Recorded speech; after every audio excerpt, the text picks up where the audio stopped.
republik ya, karena kekuasaan tertinggi ada di tangan rakyat. Artinya ketika raja sehebat apapun, presiden sehebat apapun, rakyatlah yang akan memberikan ketentuan. Makanya kita menjadi rakyat di negara republik harus cerdas dan harus bijak. Jangan lupa, jangan cerdas tok, tapi juga bijak. Artinya siapa yang benar, siapa yang salah, itu harus kita pahami. Jadi orang mudah terprovokasi, akhirnya rakyat menentukan kehidupan kekuasaan seorang presiden, terus kemudian mengangkat presiden sekehendak rakyat, tapi kehendaknya tidak bagus, jangan ya. Tapi insya Allah kalau rakyat sih, karena rakyat itu banyak sekali, tidak akan seperti itu insya Allah ya.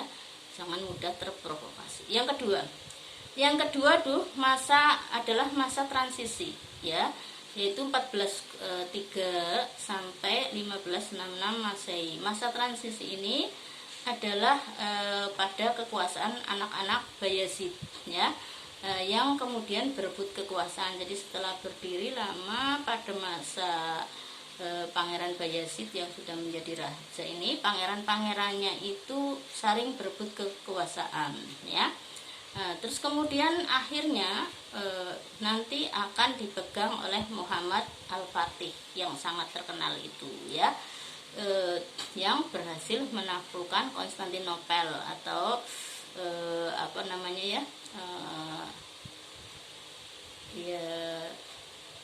Konstantinopel itu bisa Istanbul itu tadi ya.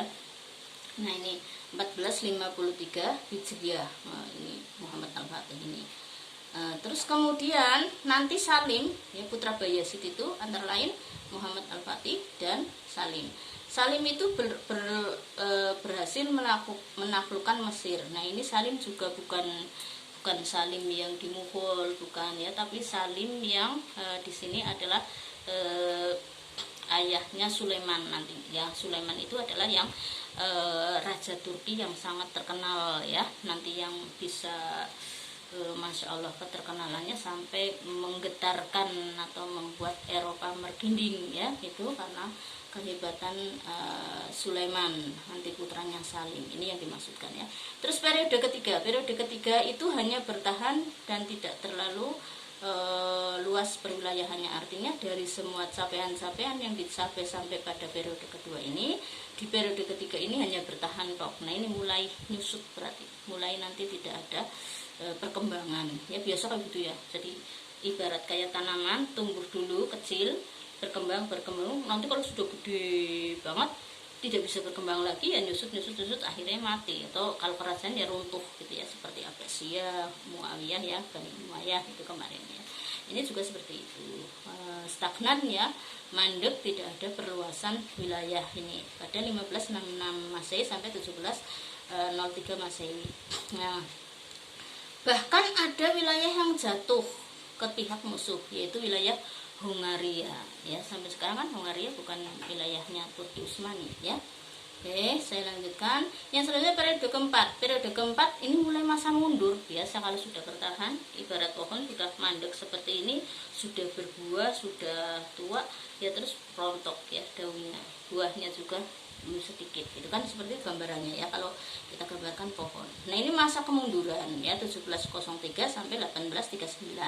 Nah periode kelima, ini periode kelima setelah mundur penguasanya nanti ini di sini. Kemudian pada periode ini ada ide jangan berbentuk kerajaan supaya maju lagi. Nah inilah yang kemudian terjadi pada sudah masa modern ya, sudah pada abad pertengahan atau sudah pada Perang Dunia Kedua, yaitu 1839 Masehi sampai 1924. Nah di tahun 1924 inilah kemudian Turki memproklamirkan diri menjadi negara republik sampai sekarang gitu ya. Jadi bukan negara kerajaan lagi ya. Nah, sekarang siapa yang menjadi presiden Turki? Endurgen ya, yang sangat berani itu kemarin setelah Pak Jokowi, presiden kita yang pemberani itu, mengumpulkan negara-negara muslim untuk menjadi bersatu, memajukan Islam. maka kemudian malah diancam-ancam sampai sama Amerika, semua negara yang bersekutu atau kerjasama di situ menyusut sampai sekarang amleng endorgen termasuk yang sangat berani juga embuh kabare. Ya itulah namanya dunia ya, ketika yang sedang berkuasa Eropa, yang berkuasa Barat, ya seperti itu. Dulu Islam sedang berkuasa, ya mungkin dirasakan oleh orang Barat juga seperti itu. Nah kapan gentenane Islam maning ya mbuh siki malah bututi prihatin banget ya, ngaji ora ulih gara-gara corona ya kan. Lah wis mbuh lah, ora usah diceritakan kene ya. Terus sekarang penaklukan Konstantinopel ya. Ini saya tadi kan secara singkat kita periode-periodenya. Terus saya mau gambarkan bagaimana Konstantinopel itu bisa takluk di bawah kekuasaan Romawi. Ini seperti ini sejarahnya. Jadi pada waktu itu kekaisaran Romawi itu terpecah menjadi dua, Katolik Roma di Vatikan dan Yunani Ortodok di Bizantium atau Konstantinopel. Nah ini sebagai garis bawah kita. Di mana suatu negara sudah bisa terpecah belah, maka di situ sangat mudah untuk diruntuhkan dan dimasuki oleh yang lain. Makanya Indonesia yang sedang dipecah belah jangan mau, itu bahaya. Ini dimanapun dari zaman sejarah dulu yang dapat kita pahami di sini itu adalah sejarah bisa runtuh karena persatuannya sudah tidak kuat.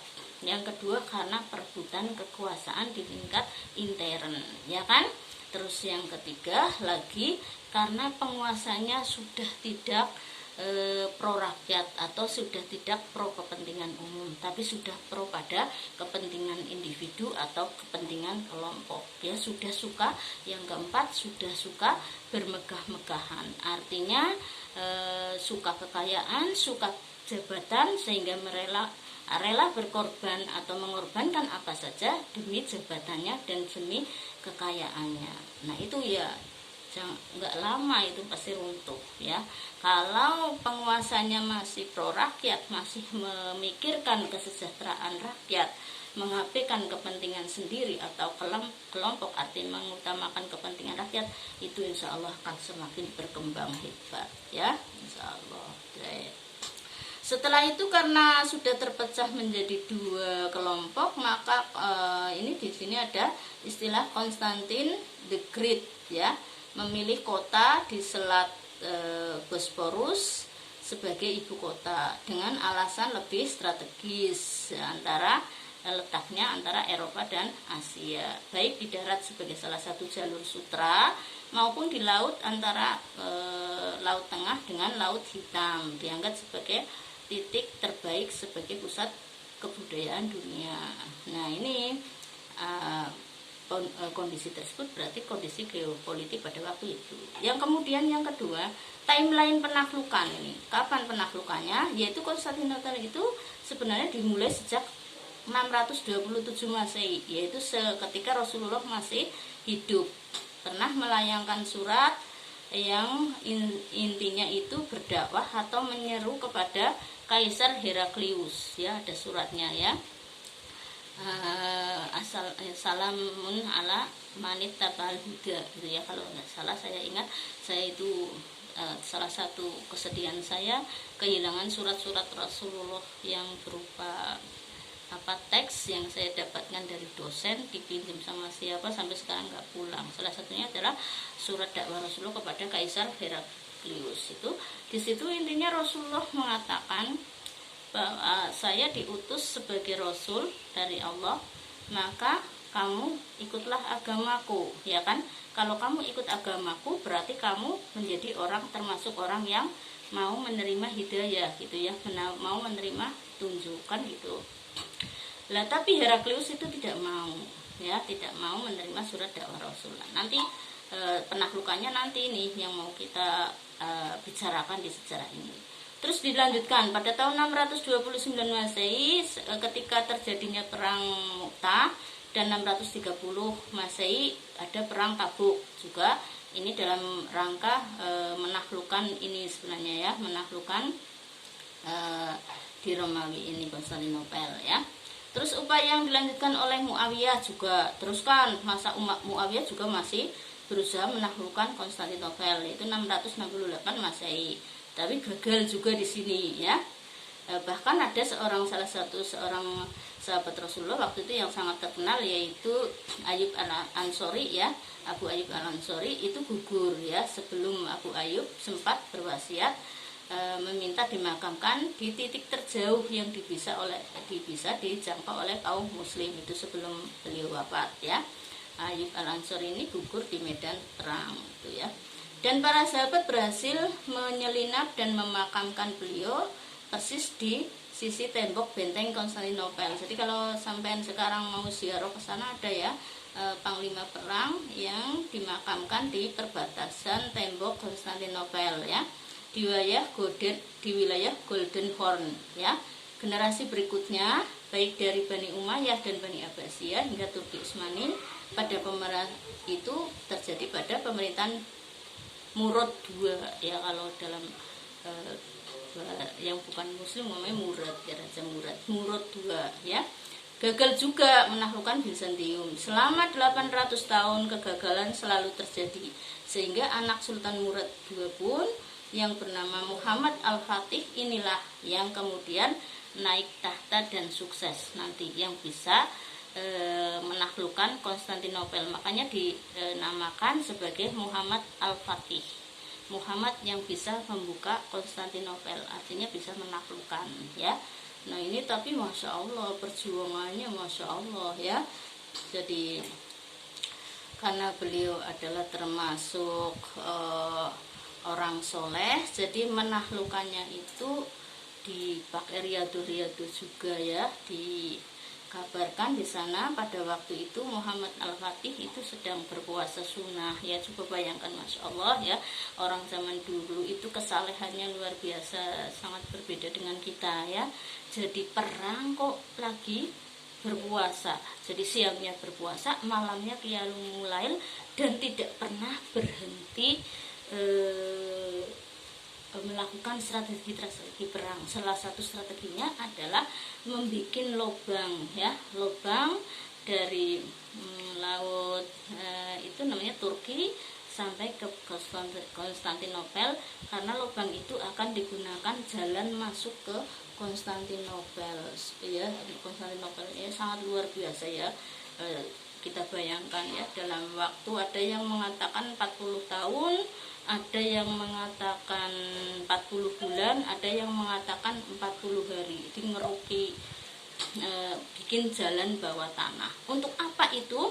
Untuk membawa perangkat-perangkat perang. Jadi di situ itu termasuk di dalamnya itu mortir ya, yang sangat besar. Ini ada gambarnya di saya ya. Jadi meriam yang sangat besar itu di situ untuk ngebom gitu ya. Terus kemudian kapalnya gitu ya. Ini di sini. Kalau kita lihat ya, coba Anda lihat ini di sini kelihatan apa enggak ya? Ini ya. Kelihatan enggak di situ tuh gambarnya ya? Gambarnya kelihatan enggak? Halo? Kelihatan enggak ini di sini nih ya? Ini meriam ini dibawa ini untuk ngebom. Lah ini Muhammad Al-Fatih ini yang ketika itu ya